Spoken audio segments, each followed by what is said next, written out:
Brother, రీసెంట్గా తెనాలిలో పోలీసులు ముగ్గురు యువకుల్ని రోడ్డు మీద కొడుతున్న వీడియో బాగా వైరల్ అయింది కదా. ఆ బ్యాచ్లో కొందరిపైన మీరు కూడా కంప్లైంట్ చేసినట్టయితే మా విషయం వరకు వచ్చింది.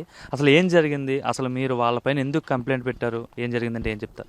అది ఆ రోజు మామూలుగా మా రిలేటివ్స్ దగ్గరికి వెళ్ళాను. రిలేటివ్స్ దగ్గరికి వెళ్తే అందులో ఒక పర్సన్ తెలిసిన ఆయన, రిలేటివ్ ఆయన. సో ఆయన దగ్గరికి అని చెప్పి వెళ్ళాను. ఆయన దగ్గరికి అని చెప్పి వెళ్తే ఇట్లా మొహం మీద బండి లైట్ పడింది. నువ్వు లైట్ ఆపరా ఏంట్రా అని అంటే, లేదు నేనే బ్రో, ఇట్లా సురేష్ వాళ్ళ అబ్బాయిని, ఏదేనంటే మీ నాన్న పోలీస్ అయితే తోపా ఏంటి, ఎవడికి ఎక్కువ, మీ నాన్న కూడా ఇది చేస్తామని చెప్పి మాట్లాడారు. నేను బండి దిగి ఏంటి బ్రో ఎందుకు అలా మాట్లాడుతున్నావు అని బండి దిగేటప్పటికి ఇక బీర్ బాటిల్ పెట్టి కొట్టేశారు. అంటే వాళ్ళ కోసం ఏదైతే పెద్ద ఎత్తున చర్చ జరుగుతుంది అంటే ఆ ముగ్గురు యువకుల కోసం, ఒక పక్కేమో అసలు పోలీసులు సానుభూతి లేకుండా మరీ దారుణంగా మానవత్వం లేకుండా నడి రోడ్డు మీద పెట్టి కొట్టారనేసి, మరో పక్క వాళ్ళు ఒక గంజాయి బ్యాచ్ తెనాల్లో చాలా మందిపై గొడవలు దిగి గొడవ పడి చాలా మందిని కొట్టారంటున్నారు. అసలు వాస్తవం ఏంటి? మీరైతే ఒక ఎగ్జాంపుల్ చెప్తున్నారు.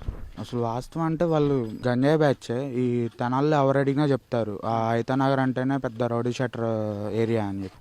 తెనాల్లో ఎవరిని అడిగినా, చిన్నపిల్లాడిని అడిగినా కానీ చెప్తారు ఈ ఐతానగర్ బ్యాచ్ అంతా ఇంతే అదే అని చెప్పి. వాళ్ళు గంజాయి తాగి ఆ రోజు కొట్టారు అని చెప్పి తెనాల్లో కాదు చుట్టుపక్కల ఏరియా మొత్తం టాక్ అదే నడుస్తుంది. ఆ చిరంజీవి అనే కానిస్టేబుల్ని కొట్టారు. అంటే మీరు మీ ఫాదర్ కానిస్టేబుల్ కొడుకుతో గొడవ పడ్డారు, ఇంకో పక్క ఇంకో కానిస్టేబుల్తో గొడవ పడ్డారు. అంతే అండి. పోలీసులు అయినా సరే వాళ్ళ లేదా ఎవరికి భయపడరండి ఆ బ్యాచ్ అంటేనే అంత. ముఖ్యంగా ఈ నవీన్ అనే పర్సన్, వీళ్ళు గ్యాంగ్ పేరేంటి అసలు? వీళ్ళ గ్యాంగ్ పేరేమో తెలియదు కానీ వీళ్ళంతా ఒకే గ్యాంగ్ అండి.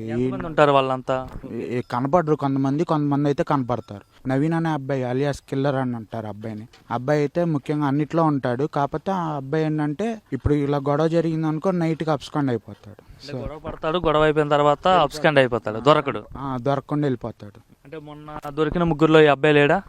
ఈ అబ్బాయి లేడండి. మీరైతే కేసు పెట్టారా అబ్బాయి పైన? నేనైతే పెట్టానండి. ఈ అబ్బాయి మీద, ఈ నవీన్ అనే అబ్బాయి మీద ఈ స్లారా అని ఇంకొకటి ఉంటాడు. వీళ్ళిద్దరు మరి చుట్టాలో బ్రదర్స్ ఎవరు తెలీదు. వీళ్ళిద్దరు ఒకే చోట ఉంటారు. వీళ్ళిద్దరి మీద పెట్టాను.